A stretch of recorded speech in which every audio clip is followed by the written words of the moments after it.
Hello everyone. So here we are back with another video from our social studies text. So today we are going to have an NTSC special class. NTSC special class का मतलब क्या होता है दिमाग में आ रहा होगा ना मैम। अभी तक आपने जो भी पढ़ा है वो तो वैसे भी NTSC कॉन्टेक्स्ट में हमने पढ़ा हुआ है, पर आप लोग जो प्रॉपरली NTSC के बारे में जानते हो उन्हें अच्छे से पता होगा सोशल स्टडीज़ का वेटेज कितना होता है 40 क्वेश्चंस का, राइट। अब इस 40 क्वेश्चंस में हम जनरली अगर देखें कि हम लोग प्रीवियस ईयर के पेपर्स जो देखते हैं तो NTSC में जो क्वेश्चंस आते हैं वो स्टेट बोर्ड से ज़्यादा आते हैं। स्टेट बोर्ड का जो आपका बोलते हैं ना सिलेबस होता है उनसे ज़्यादा आते हैं। तो अब NTSC स्पेशल में हम लोग नियरली अगर मैं CBSE की बात करूँ तो हम लोग 3 बुक्स हमारी कवर कर चुके हैं। 4 में से ज्योग्राफी कंप्लीट हो गई है, पॉलिटिकल कंप्लीट हो गई और हिस्ट्री के मेजर चैप्टर्स कवर हो गए।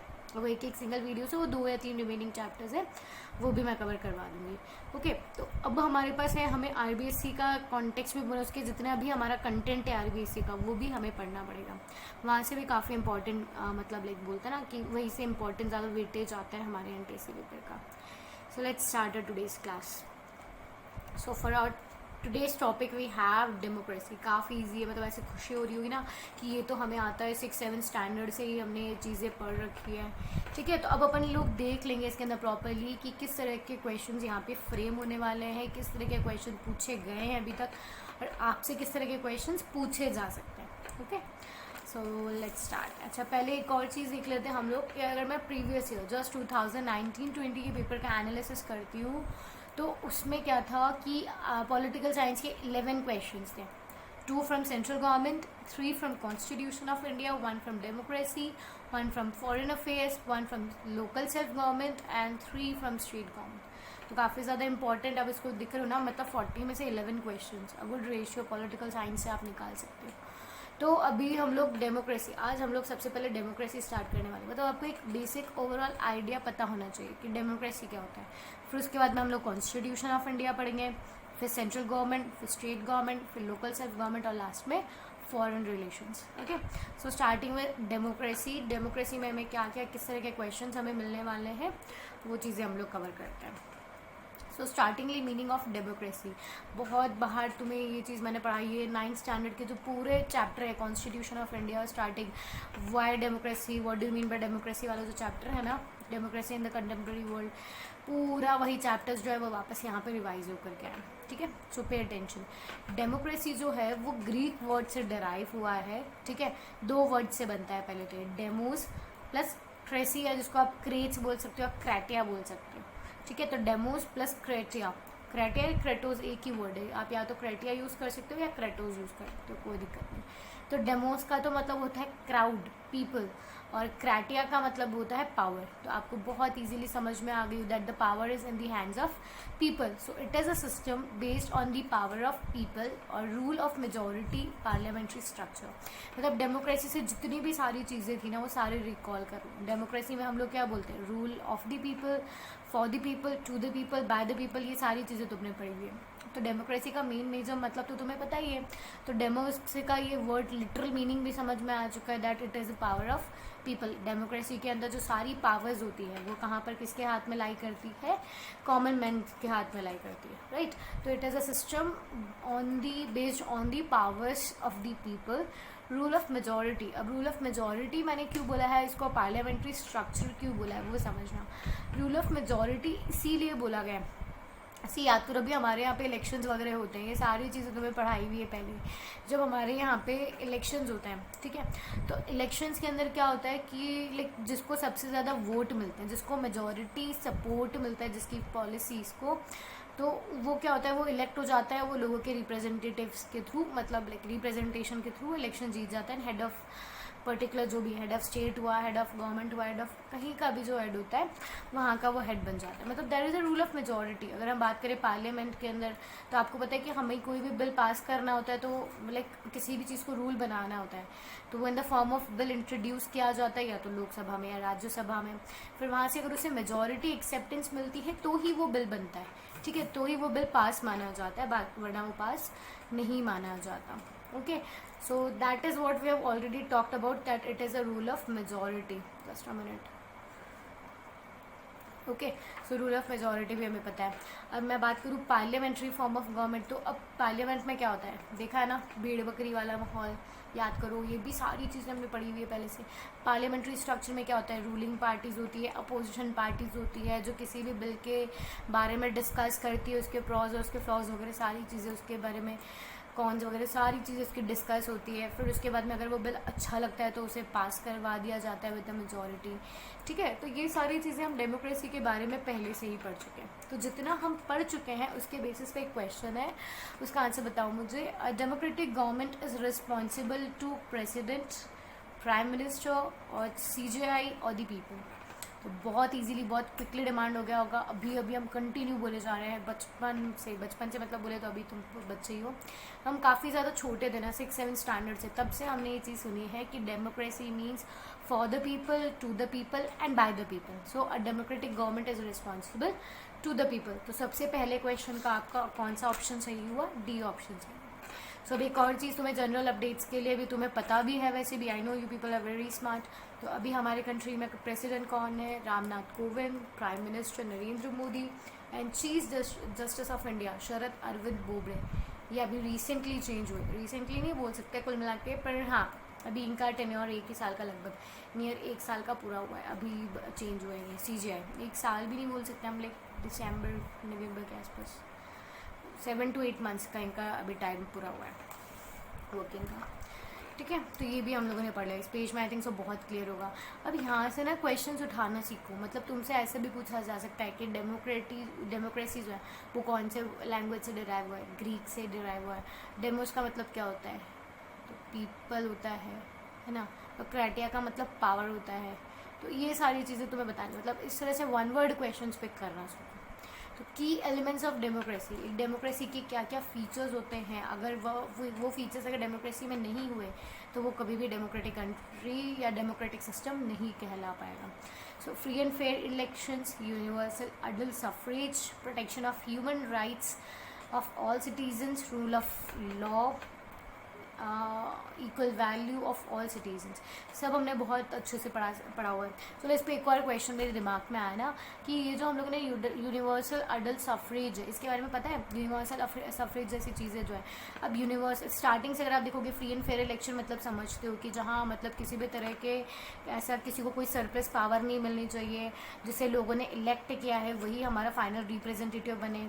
ठीक है, ऐसी पॉलिसी वगैरह जो मतलब फेवरेबल, सबको अपॉर्चुनिटी मिले वोट करने की और to get vote, to earn vote also. ठीक है, वो सारी चीज़ें आ जाएगी उसके अंदर। यूनिवर्सल अडल्ट सफरेज मतलब अगर हम देखेंगे तो मेजर कंट्रीज़ के अंदर, लाइक याद करो फ्रेंच रेवोल्यूशन वगैरह की स्टोरीज, तो उसमें क्या था यूनिवर्सल अडल्ट सफरेज के अंदर, कि यूनिवर्सल अडल्ट सफरेज क्या बोलता था, नॉर्मली 18 ईयर्स से प्लस जो भी पर्सन होंगे वो वोट कर पाएंगे। पर ये पहले स्टार्टिंग में जब ये आया था तो ये प्रॉपर्टी मैन को ही मिलता था, फिर उसके बाद में ये ऑल मैन को मिलने लग गया, तो ये विमेंस को नहीं मिलता था। फिर काफ़ी मास स्ट्रगल के बाद में फिर ये वुमेंस को भी मिलने लगा। बट एक इसकी चीज़ है कि इंडिया में स्टार्टिंग मतलब जब इंडिया में ब्रिटिश रूल था उसके बाद जब 1947 में हम लोग लाइक हमारा कॉन्स्टिट्यूशन वगैरह 1930 में जब हमारा कॉन्स्टिट्यूशन वगैरह लिखना स्टार्ट किया था, या हमने बाद में 1949 में जब लिखना स्टार्ट किया था हम लोगों ने हमारा कॉन्स्टिट्यूशन रीराइट वहाँ पे करे थे। तो उस टाइम पे ही मतलब स्टार्टिंग से, आप उसको मैं क्या समझाना चाह रही हूँ कि 1947 को जब इंडिया आज़ाद हुआ तो उसने यूनिवर्सल अडल्ट सफरेज वाली चीज़ अडॉप्ट की थी। हमारे यहाँ पे नहीं हुआ था कि प्रॉपर्टी मैन वोट देगा या केवल मैन ही वोट देगा, वेमेन एग्जाम कर दी जाएगी इन चीज़ों से, नहीं। तो ये चीज़ें तुम्हें पता होनी चाहिए कि इंडिया में यूनिवर्सल अडल्ट सफरेज जो था वुमेन को कब मिला, from 1947 itself. Okay, protection of women's rights of all citizen, पता है फंडामेंटल राइट्स होते हैं, फंडामेंटल राइट्स सभी पे इक्वली ट्रीट होते हैं, वो किसी को भी डिस्क्रिमिनेट नहीं करने देते on the basis of gender, caste, religion, like creed, skin colours वगैरह, ये रेशिज्म वगैरह, मतलब सारी चीज़ें तुमको पहले पढ़ाई हुई मैंने। Rule of law, everyone is equal before the law, equal values of all citizens, ये सारी चीज़ें हमने बहुत अच्छे से पढ़ी हुई है, राइट। तो डिफरेंट फॉर्म्स ऑफ डेमोक्रेसी, अब कुछ और पढ़ते हैं हम लोग थोड़ा सा अलग। डिफरेंट फॉर्म, डायरेक्ट डेमोक्रेसी क्या होता है। अब सी अब यहाँ पे आपको 5 डेमोक्रेसीज के मतलब टाइप्स ऑफ डेमोक्रेसी में याद करना है। तो डायरेक्ट हो गई, एक रिप्रेजेंटेटिव हो गई जिसे हम लोग इनडायरेक्ट कहते हैं, एक थर्ड हो गई पार्लियामेंट्री, और एक हो गई प्रेसिडेंशियल, फिर नेक्स्ट आ गई हाइब्रिड और सेमी डायरेक्ट। सी डायरेक्ट डेमोक्रेसी क्या होता है ना कि आप इसको समझो, इसे ना बहुत ईजिली समझ में आ जाएगा। और एक रिप्रेजेंटेटिव डेमोक्रेसी वर्ड ही एक्सप्रेस कर रहा है सारी चीज़ें कि हमारी इंडिया में क्या होता है, पॉसिबल नहीं होता कि अब आपने देखा है कभी भी कि हाँ ठीक है 5 साल में एक बार इलेक्शंस होते हैं तो हम लोग चले जाते हैं। अगर मतलब डेली इलेक्शंस हुए तो हम जा पाएंगे क्या वोटिंग करने? हम हमारा सारा काम धंधा बंद करके, तुम्हारे तो ऐश नहीं है, चलो स्कूल बंद करो, है ना, टीचर्स नहीं आएंगे, टीचर्स वोट करने गए हैं, लॉ बिल पास करवाने गए हैं पार्लियामेंट में, ऐसा नहीं हो सकता, प्रैक्टिकल नहीं है, हमारी पॉपुलेशन बहुत ज़्यादा है, ठीक है। तो अब इस सिचुएशन में क्या होता है कि हम हर सिचुएशन में डायरेक्टली पार्टिसिपेट नहीं कर पाते हैं।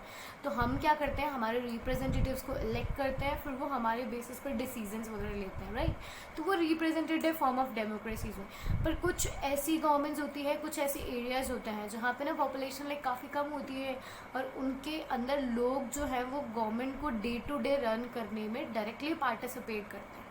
तो वो डायरेक्ट डेमोक्रेसी होती है। जैसे स्विट्ज़रलैंड हुआ, ठीक है, वहाँ पे अगर जो गवर्नमेंट डिसीजंस लेती है तो उसके अंदर लोगों का एक्टिव सपोर्ट होता है। हर डे टू डे इलेक्शन, हर डे टू डे जो बिल पास होते हैं, ठीक है, वहाँ लोगों के मर्जी से वो बिल पास होते हैं, उनके कंसेंट से वो बिल पास होते हैं। पर हमारे यहाँ पे तो ह्यूज पॉपुलेशन, अगर मैं इमेजिन भी कर रहा हूँ, चलो कैसे भी तैसे हमने मैनेज करके एक्सेप्ट भी कर लिया कि चलो ठीक है हम सारे जने इन्वॉल्व होकर के फिर हम लोग बिल पास करेंगे।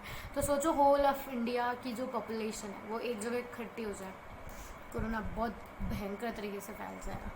सो this is not possible. So हमारी जैसी कंट्रीज़ में फिर हम लोग क्या चूज़ करते हैं, representative form of democracy. Okay,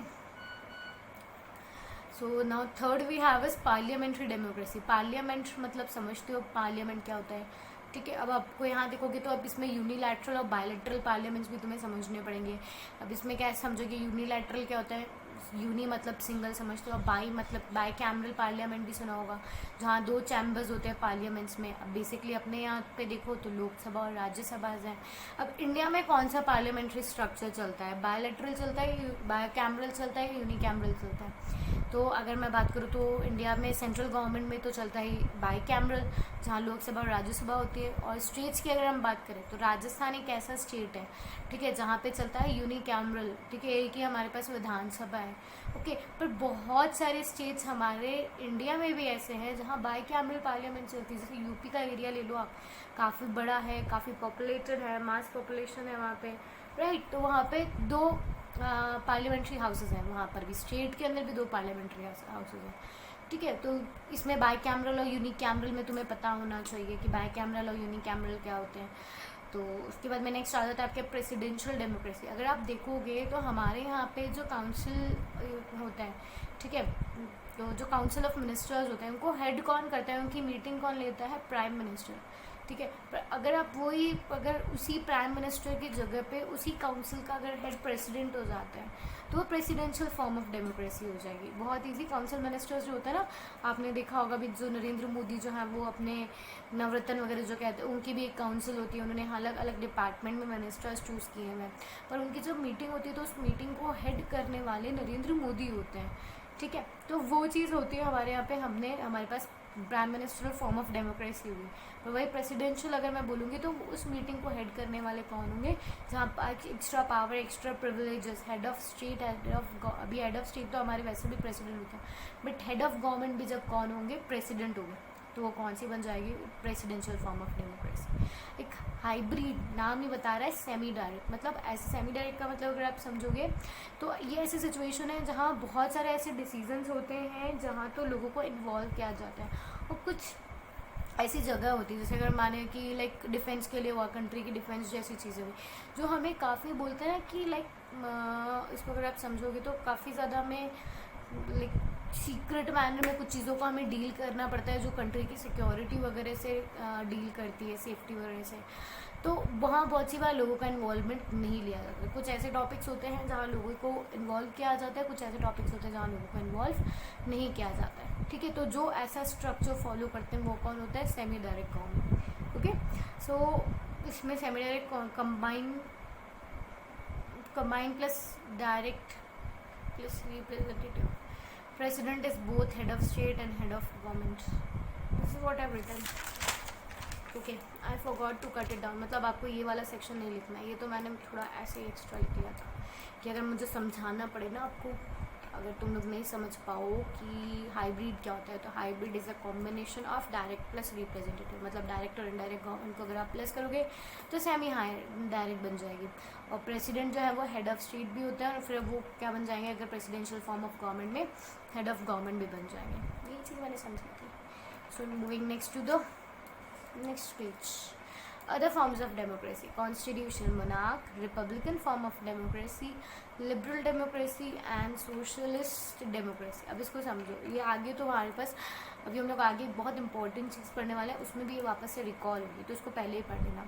constitutional monarch को आप बहुत जो समझते हो, फ्रांस में क्या हुआ था जब वहाँ पे उन्होंने एब्सोल्यूट मोनार्क, एब्सोल्यूट मतलब समझते हो ना कि जो सारी पावर्स है वो एक अकेला राजा एंजॉय करता है, पर वहीं पे अगर मैं कॉन्स्टिट्यूशनल मोनार्क की बोलूँ तो जो मोनार्क है वो वो बंधा हुआ है कॉन्स्टिट्यूशनल पावर से, कि उसे कहीं ना कहीं उसे भी जो रूल्स और रेगुलेशंस लेने हैं, उसे भी जो डिसीजंस लेने हैं वो कॉन्स्टिट्यूशन का ध्यान रखते हुए लेना है। जैसे यूके में हुआ, स्पेन में हुआ, ठीक है। अगर मैं बात करूँ तो यहाँ भी दो चैम्बर्स होते हैं, पार्लियामेंट यहाँ पर भी होता है, इनके पास भी रिटन कॉन्स्टिट्यूशन है, और पार्लियामेंट में इनके पास भी लाइक बाई कैमरल है, House of Lords and House of common people, किसी में तो थर्ड सेनेट भी अलग से होता है, किसी में तो हाउस ऑफ कॉमन सेनेट वगैरह एक ही होता है, ठीक है। तो अब तुम्हें तो इतना दिमाग नहीं लगाना, जैसे हमारे यहाँ पे लोकसभा और राज्यसभा होता है, इनके पास भी House of Lords and House of Commons होता है, House of People and House of Lords होता है। तो अब कॉन्स्टिट्यूशनल मोनार्क को आप इतना ही समझोगे कि ये यहाँ पे मोनार्की तो होती है पर वो केवल नाम की होती है, जबकि एक्चुअली कंट्री जो उससे पूरा गवर्न क्या चलता है, यहाँ पे भी रूल ऑफ कॉन्स्टिट्यूशन चलता है, रूल ऑफ लॉ चलता है। रिपब्लिक, आज़ाद, इंडिपेंडेंट, ओके, इतना समझना है। लिबरल डेमोक्रेसी, लिबरल का मतलब बहुत ईजी होता है।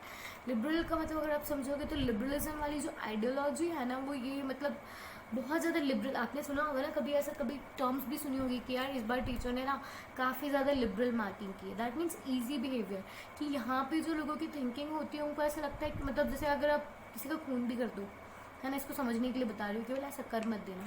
तो लिबरल का मतलब ये होगा कि वो गवर्नमेंट आपको ना बहुत कम, मतलब आपकी गलतियों के अकॉर्डिंग आपको पनिश नहीं करेगी, ठीक है। वो काफ़ी मतलब वो ऐसा मतलब लोगों के साथ वो काफ़ी ज़्यादा सॉफ्ट बिहेवियर करते हैं, काफ़ी ज़्यादा इजी उनको मैनर में उनको ट्रीट करते हैं, तो दैट इज़ लिबरल डेमोक्रेसी। अब ये क्यों बोल, तुम तो सोचोगे ना कि मैम ये तो कितना गलत है कि अगर कोई खून कर दे, कोई गलत काम कर ले, चोरी वगैरह कर आए, बैंक रॉबरी कर ले, और फिर उसको गवर्नमेंट जो है वो कम सजा देगी, तो लोगों को तो डर ही नहीं आएगा।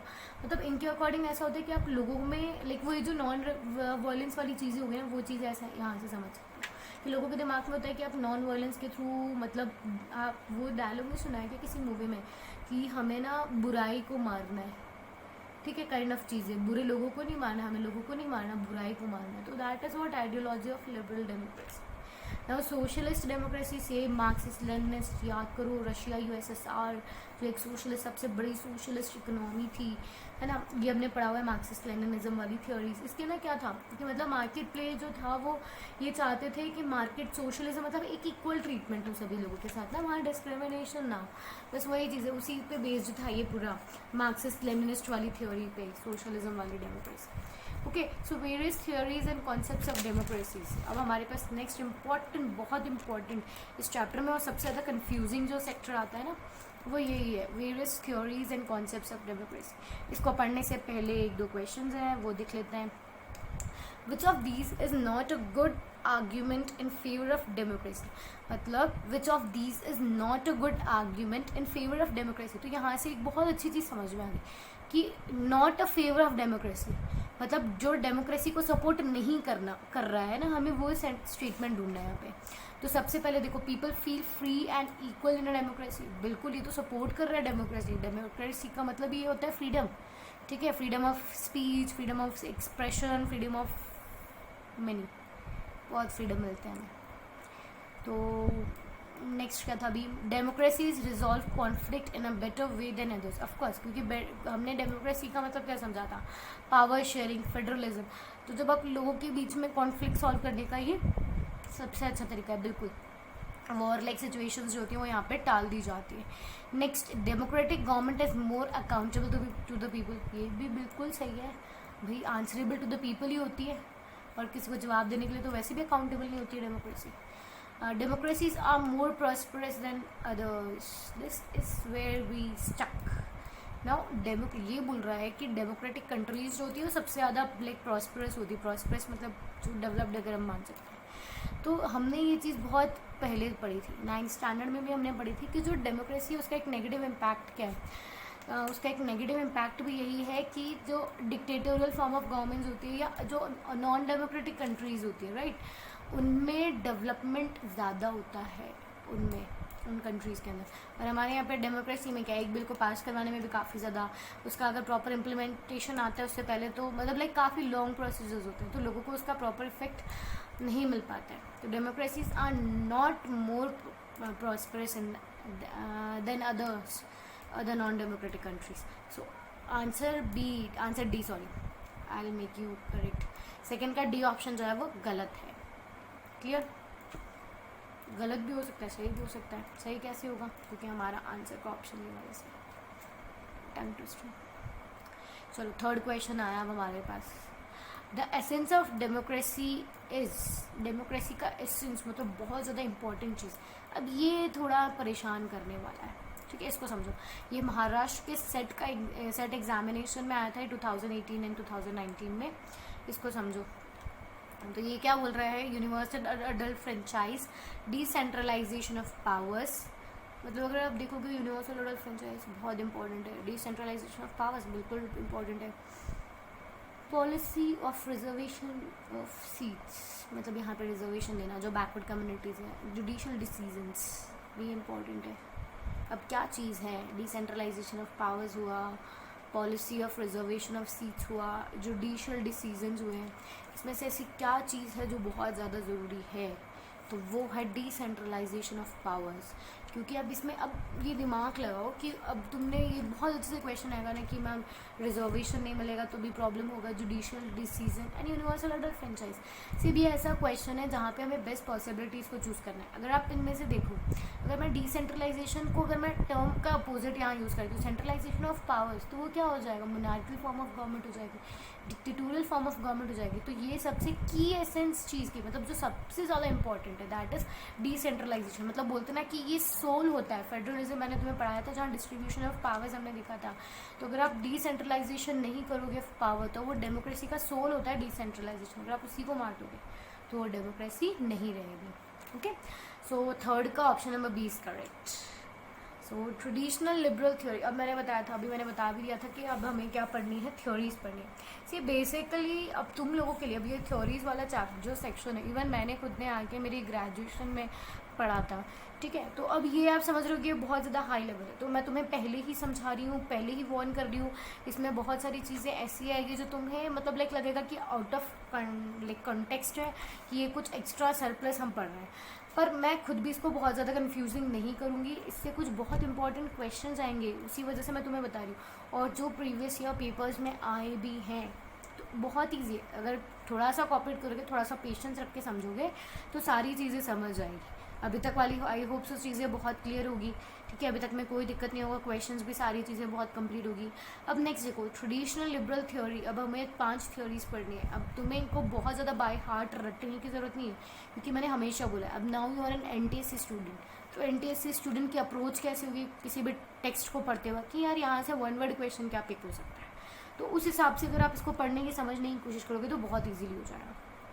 सो traditional liberal theory and concept of democracy की अगर मैं बात करती हूँ तो generally called eastern and popular concept of democracy. Eastern and popular मतलब अगर मैं बात करूँ जो जनरली ईस्टर्न और यूरोपियन कंट्रीज जो थी तो ट्रेडिशनल ऑफ लिबरल थ्योरी उन्होंने यूज़ करना स्टार्ट किया था, ठीक है. जब राजाओं का, अब आप इसको क्यों समझ सकते हो, देखो बेसिकली क्या हुआ था ना कि पहले राजाओं का, डिक्टेटर्स का, मोनार्क्स का इनका रूल होता था जो लोगों के साथ बहुत गलत ट्रीटमेंट किया करती थी, राइट. वो बहुत हार्श ट्रीटमेंट होता था लोगों के साथ. तो जब उन्हें हटाया था, जब उन्होंने मोनार्किकल फॉर्म ऑफ गवर्नमेंट्स को हटाया था, लिबरल्स जो थे, याद करो लिबरल्स भी हम लोगों ने पढ़ा है, यूरोपियन सोसाइटी में लिबरलिज्म भी पढ़ा था, ठीक है. अब ये लोग जो थे वो चाहते थे कि फेयर, फ्री मतलब इन्हें प्रॉपर ग्रोथ करने के लिए जब लिबरलिज्म याद करो पूरा प्रॉपरली कि इन्हें कैसा मार्केट चाहिए था, ये एजुकेटेड मिडिल क्लास से रिलेट करो, उन्हें क्या चाहिए था, फ्री चाहिए था, उनको फ्री मार्केट चाहिए था, फेयर, जहाँ उनके साथ कोई भी डिस्क्रिमिनेशन ना हो, ठीक है, रूल ऑफ लॉ हो, सेपरेशन ऑफ पावर्स हो, मतलब अलग अलग पर्सन के पास उसके पावर्स डिस्ट्रीब्यूटेड हो, एक पर्सन के पास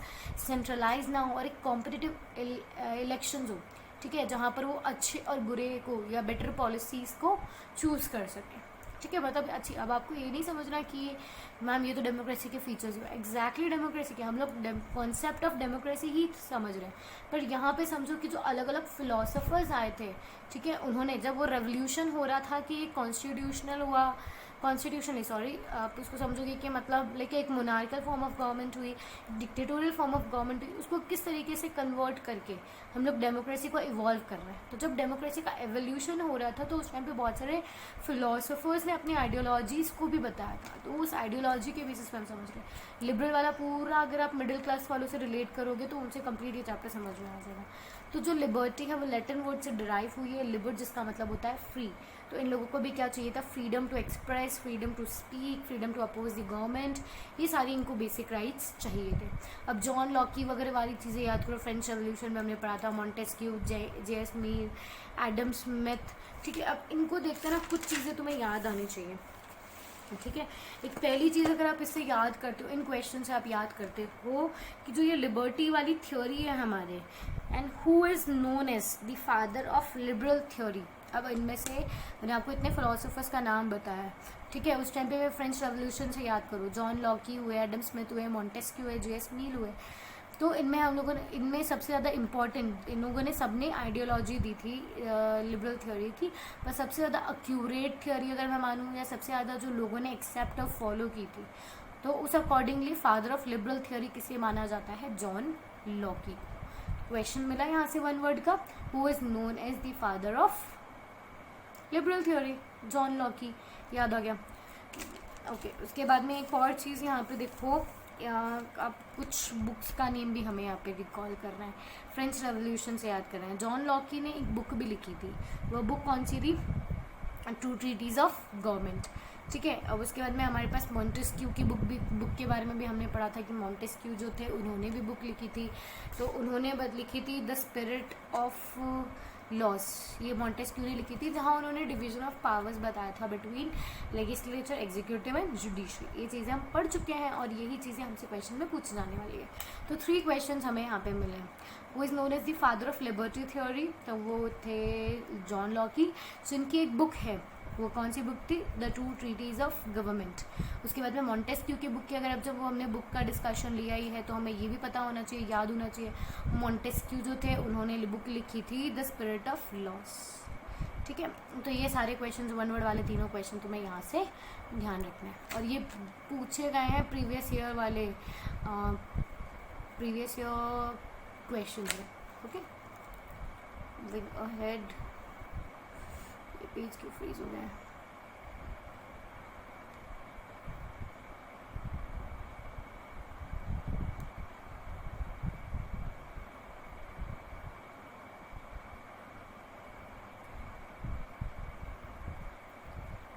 ये क्यों प्रॉब्लम कर रहा है। Okay, we have to go with this.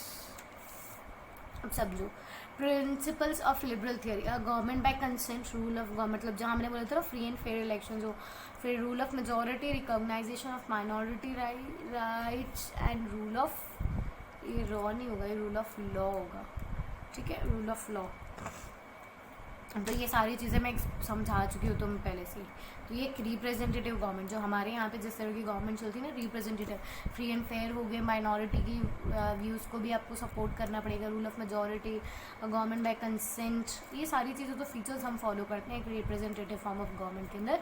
वही चीज़ों की इन्होंने उस टाइम पर डिमांड की थी, वही लिबरल थियोरी स्ट्रीट करती है। फिर आती है the pluralist theory and concept of democracy. अब यहाँ पे ना नाम से समझो, प्लूरिस्ट थ्योरी है मतलब प्लूरल कॉन्सेप्ट्स के ऊपर पे ये थ्योरी चल रही है। See, it is a belief in difference, a philosophy, मतलब एक डिफरेंस, मतलब यहाँ पे कुछ अलग है यहाँ पे, ठीक है, पिछले वाली से जो हमने पढ़ा।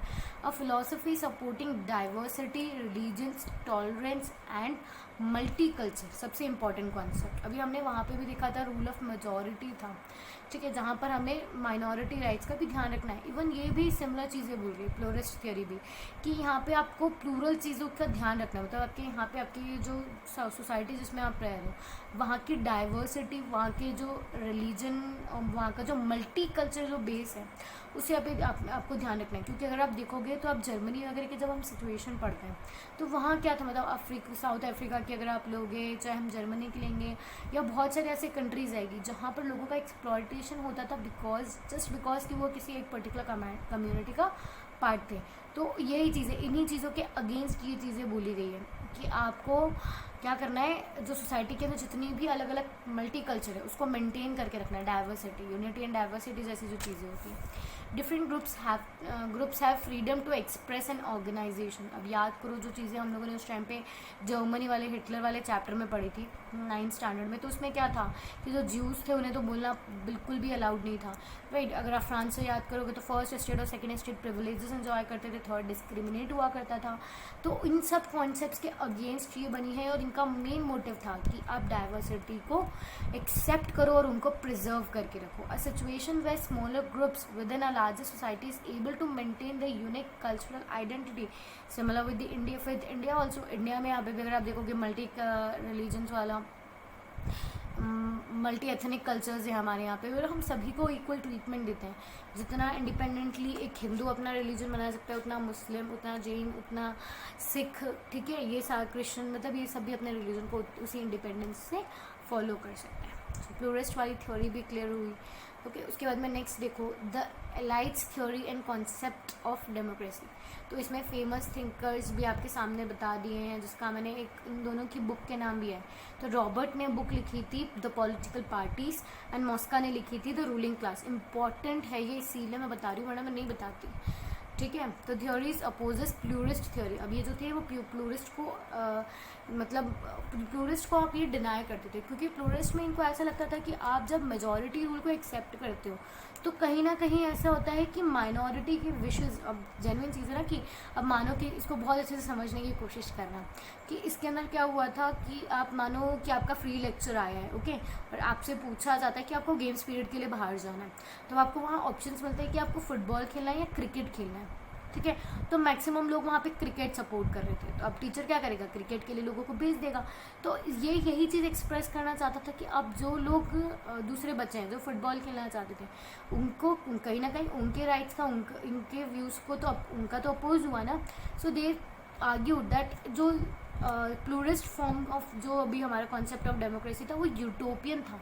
अगर आप उसको एक्चुअली में फॉलो करने लगते हो तो वो यूटोपियन है, और यूटोपियन मैंने बताया था कि इतना ज़्यादा अच्छा कि वो कभी भी रियल लाइफ में एग्जिस्ट ना कर पाए, ठीक है। तो इसलिए उसने बोला था मतलब इसीलिए वो उसको अपोज किया करते थे जस्ट। तो इन्होंने स्पेशली आपको यहाँ पे जो कॉन्सेप्ट्स या ये जो याद करते थे, मतलब इस तरह के क्वेश्चन भी आते हैं कि जो प्लूरिस्ट थ्योरी थी उसको कौन अपोज करती थी, एलिस्ट वाली थ्योरी अपोज करती थी।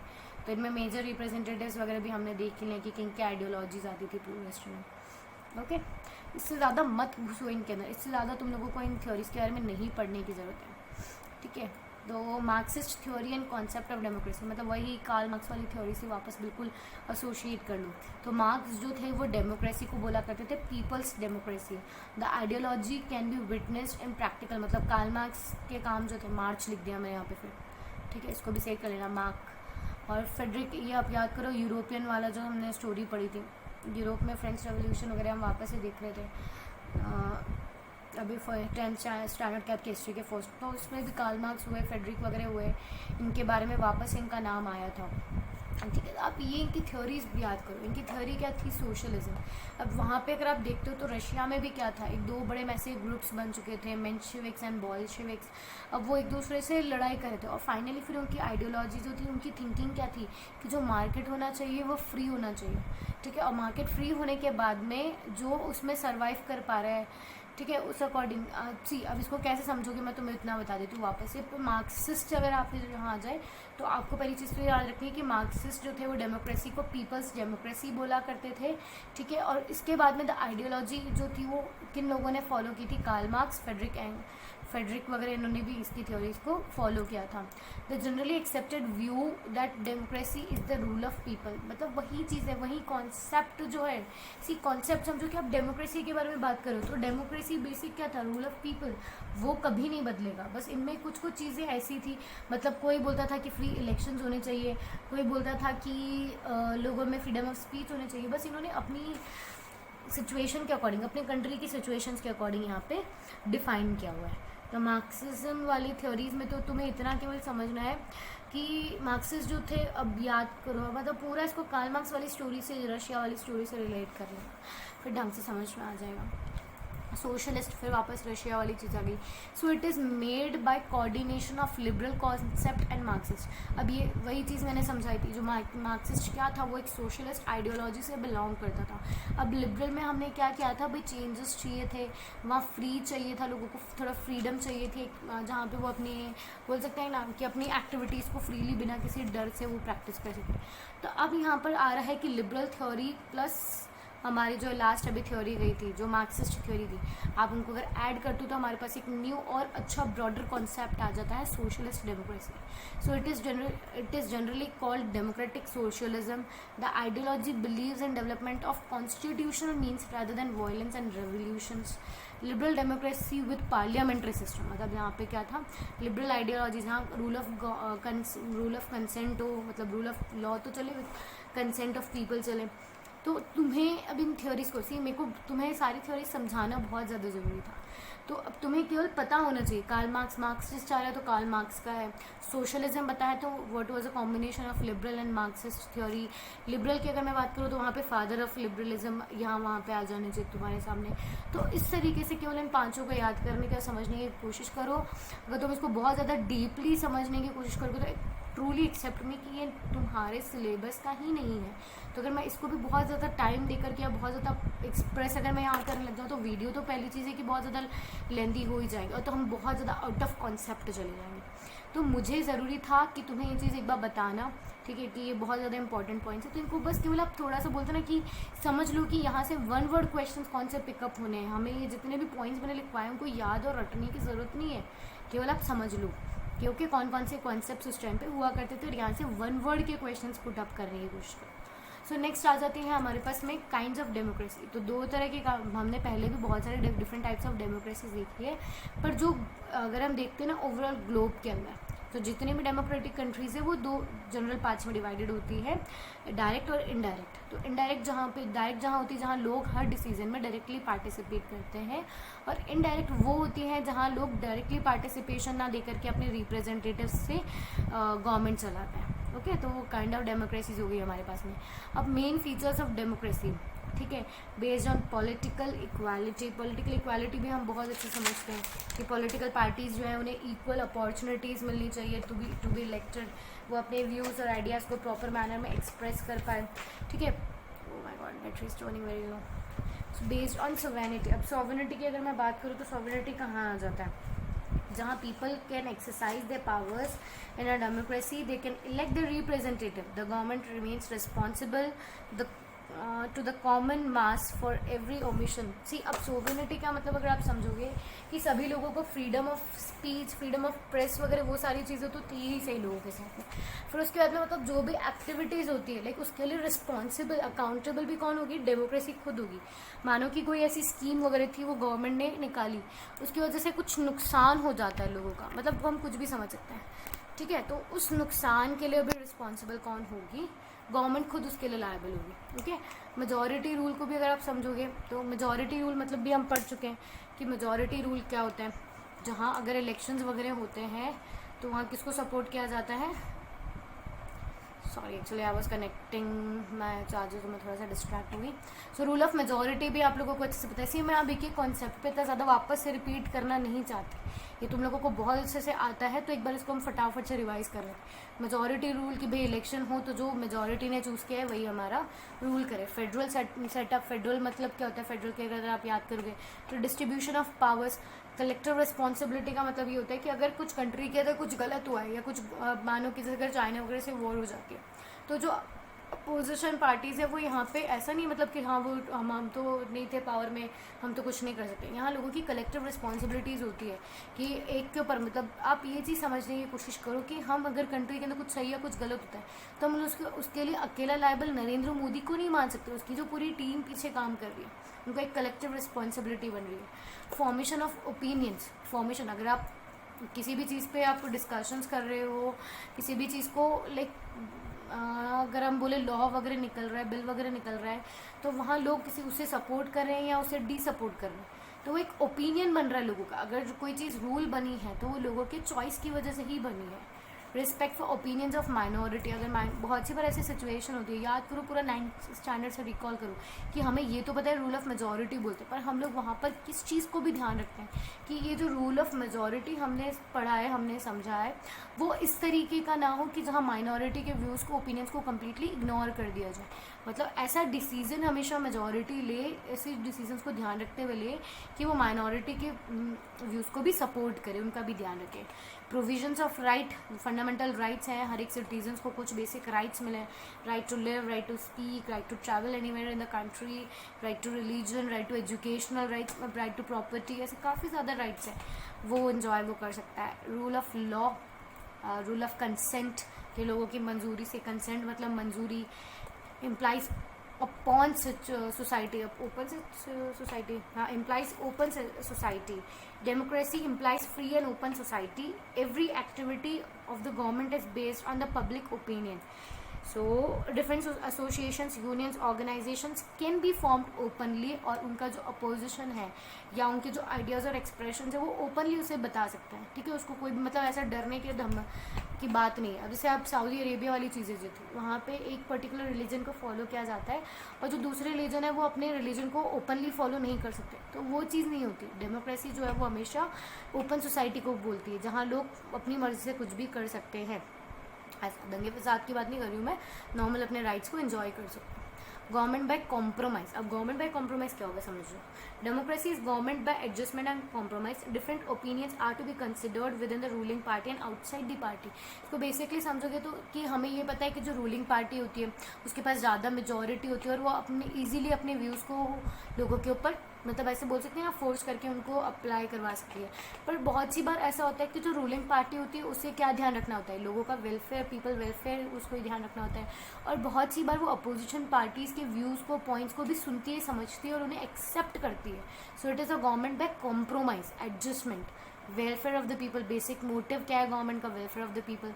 इंडिपेंडेंट जुडिशरी, सबसे इंपॉर्टेंट कॉन्सेप्ट ऑफ हमारी डेमोक्रेसी का, कि अगर नरेंद्र मोदी भी हो, प्राइम मिनिस्टर भी हो, I am not particularly focusing on a single person, कि कोई भी पोजीशन, चाहे वो प्रेसिडेंट की हुई, चाहे वो चीफ मिनिस्टर की हुई, ठीक है, उनके ऑल्टरनेट में जो इंसान खड़ा है, चाहे वो एक गरीब फार्मर क्यों ना हो, तो जो जुडिशरी होगी वो because of money, because of position किसी को भी स्पेशल क्या बोलते हैं ना, पेक्युलरिटी नहीं देगी, वो सबके साथ इक्वल ट्रीटमेंट करेगी। मैरिज की अगर मैं बात करूँ तो equal opportunities to all the people, people are supreme and cannot be exploited, freedom to express, freedom to fundamental rights and unity and diversity। ये सारे मैरिज हुए, पढ़ चुके हम कितनी बार, बहुत ज़्यादा पढ़ लिया इनको।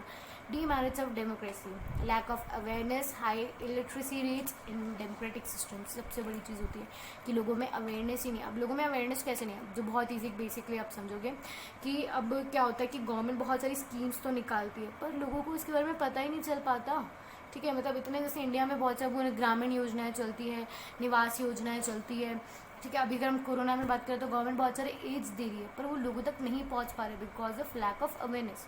लोग लिटरेट ही नहीं है, अगर वहाँ पे आप पोस्टर्स लगा दो, लोग अनपढ़ है तो उनको चीज़ यूज़फुल ही नहीं होगी। करप्शन भी एक बहुत बड़ी चीज़ है। रूल ऑफ मेजॉरिटी, जिसकी वजह से माइनॉरिटीज़ बहुत बार इग्नोर कर दिए जाते हैं। Non democratic governments are more developed, मैंने बताया था जहाँ बेसिस ऑफ डेवलपमेंट के बेसिस पर अगर हम किसी को कंपेयर करते हैं तो नॉन डेमोक्रेटिक कंट्रीज़ जो है वो ज़्यादा डेवलप्ड है। इनकम इनक्वालिटीज़, ये one of the major important factors हो गए डीमैरिज के में। तो essential conditions for success of democracy, कि अगर आपको एक डेमोक्रेसी को सक्सेसफुल बनाना है तो उसमें क्या क्या कंडीशंस आपको चाहिए, कि लोग जो हैं वो लैक ऑफ अवेयरनेस मैंने बताया था, तो वहाँ पे अगर आप उन्हीं लोगों को अगर आप एजुकेशन दे देते हो तो डेमोक्रेसी अच्छे से वर्क कर पाएगी। Removal of gross inequalities of wealth, gross अगर आप देखोगे तो ओवरऑल मतलब जो हमारा एक डिफरेंस है, मतलब अगर आप देखोगे तो जो रिच है वो बहुत ज़्यादा रिच है और पुअर जो है वो बहुत ज़्यादा पुअर है, ठीक है। तो ये जो गैप है हमारा बिटवीन रिच एंड पुअर, उसको कम करना। रिटर्न डेमोक्रेटिक रूल होना चाहिए। रिटर्न डेमोक्रेसी मतलब डेमोक्रेसी का फीचर होता है ना, रिटर्न फॉर्म ऑफ कॉन्स्टिट्यूशन वहाँ पे होना चाहिए। Freedom of speech, freedom of press, अगर लोगों को आप बोलने से रोक रहे हो, उनको डरा रहे धमका रहे हो, तो वो डेमोक्रेसी नहीं होती है। Elaborate system of local self government, मतलब आप याद करो हमने जब third tier of government adopt किया था तो वो इसी रीज़न से अडॉप्ट किया था। अच्छा, एक क्वेश्चन है तुम्हारे लिए कि हमने ये थर्ड टायर ऑफ गवर्नमेंट जो है वो कब अडॉप्ट किया था, लोकल सेल्फ गवर्नमेंट जो है हमने कब अडॉप्ट किया था, ये आपके एनसीईआरटीज़ में है, ठीक है। तो ये आप मुझे बताओगे कमेंट सेक्शन के अंदर, पहले इसको समझ लो फिर उसके एडवांस कमेंट्स बता देना। Elaborate system of local self government, local self government, अब सी बहुत सी बार क्या होता है कि जो लाइक नरेंद्र मोदी हुए चाहे अब उन्हीं का नाम कंटिन्यू आ रहा है, वो काम करते हैं इसलिए उनका नाम आ रहा है, तो वो एक पोस्ट पे बैठे हुए हर एक विलेज पर्सन के पास अप्रोच नहीं कर सकते। तो इसीलिए हमारी country being a very large, तो हमें क्या करना पड़ता है, पावर्स को छोटे छोटे लेवल पे डिस्ट्रीब्यूट करना पड़ता है।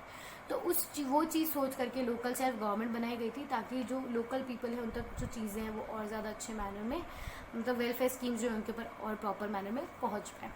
फेडरलिज्म वाला स्ट्रक्चर, जहाँ हमारे पास पावर्स डिवाइडेड होती है between central, state and local, या फिर लेजिस्लेटिव, एग्जीक्यूटिव एंड जुडिशरी में, पॉलिटिकल पार्टीज़ में, वेरियस एथनिक ग्रुप्स के अंदर, ठीक है। तो वो हमारी डेमोक्रेसी की थीम को मेंटेन करे रहती है। अब हमारे पास फिर से कुछ क्वेश्चन है, बेसिकली जो हमारा चैप्टर है वो कंप्लीट हो गया है, कुछ 3 क्वेश्चंस और है हमारे पास जो एनटीएससी प्रीवियस ईयर पेपर्स में आ चुके हैं, उनको भी देख लेते हैं। Here are some of guiding values of the constitution and their meaning, कुछ अच्छा ये जो टर्म्स दे रखी है, सोवेरेनिटी, रिपब्लिक, फ्रेटर्निटी, ठीक है, इनके सामने इनका मीनिंग भी लिखा हुआ है। तो आपको क्या करना है, mark the one which is correctly matched, मतलब जो बिल्कुल सही बता रखा है, ठीक है। तो केवल एक ही होगा वो, तो मुझे उसका बता देना। ये कर्नाटका के 2016 के सेट के पेपर में था। तो सोवियन का मतलब होता है people should live like brothers, वो तो ब्रदरहुड होता है। Republic, head of state is an elected person, आज़ाद, इंडिपेंडेंट, समवेयर पता नहीं। फ्रेटर्निटी का मतलब क्या होता है, people have the supreme rights to make decisions, no, ये तो बिल्कुल ही नहीं है फ्रेटर्निटी का। नेक्स्ट 4th ऑप्शन है secular, government will not favour any religion. Secular का मतलब यही होता है किसी भी एक रिलीजन को स्पेशल प्रेस्टीज, स्पेशल पावर्स नहीं मिलेगी, सभी के साथ कैसा ट्रीटमेंट होना चाहिए, इक्वल होना चाहिए। तो option number D is correct. Next, the president of the drafting committee of the formation of Indian constitution was, अब ये वेस्ट बंगाल के सैट के 2017 के पेपर्स में थे। अब इसमें ना बहुत ज़्यादा कन्फ्यूजन होता है, मतलब ये क्वेश्चन काफ़ी बार पूछा जाता है, ठीक है, तुम्हारे मतलब एनसीईआरटी में भी काफ़ी बार क्वेश्चन पूछ लिया जाता है और एनटीएससी में भी पूछा जाता है। तो आपको ये ध्यान रखना है, the president of drafting committee जो थे वो डॉक्टर राजेंद्र प्रसाद थे। बेसिकली अगर मैं बोलूँ तो 5th का जो करेक्ट ऑप्शन होगा वो डी वाला है, ठीक है। अब दिमाग में आया ना कि नहीं मैम ड्राफ्टिंग कमेटी में तो नहीं थे वो, पर बेटा चेयरमैन थे, अम्बेडकर जो आपने नाम सुना हुआ है ना वो चेयरमैन थे। तो जहाँ पर बात आती है प्रेसिडेंट ऑफ ड्राफ्टिंग कमेटी, तो वो राजेंद्र प्रसाद थे।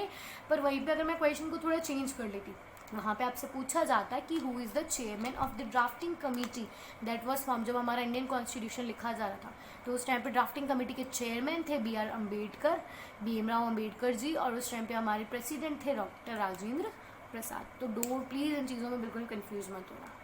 विच are the following statements about the reasons for conducting elections are false, elections करवाने के लिए सारी में से कौन सा एक पॉइंट है जो फॉल्स है। इट अनेबल्स टू जज द परफॉर्मेंस ऑफ गवर्नमेंट, ये तो बिल्कुल एक्यूरेट है ना, इलेक्शंस हम करवाते हैं इसीलिए कि अगर गवर्नमेंट एक साल काम नहीं करती है, अगर वो अच्छा काम करती है तो वो री इलेक्ट हो जाएगी, और अच्छा काम नहीं करती तो वो डिसइलेक्ट हो जाएगी। Elections enable people to evaluate the performance of judiciary का इलेक्शन से क्या लेना देना, थोड़ा समझ नहीं आया। फिर people can indicate which policies they prefer, अब इलेक्शंस में क्या होता है, जिस मिनिस्टर की पॉलिसीज़ हमें बेटर लगती है या हमारे लिए अच्छी लगती है हम उसे चूज़ कर लेते हैं, ठीक है। नेक्स्ट देखो, people select representatives of the choice, तो ये भी इलेक्शन का फीचर है।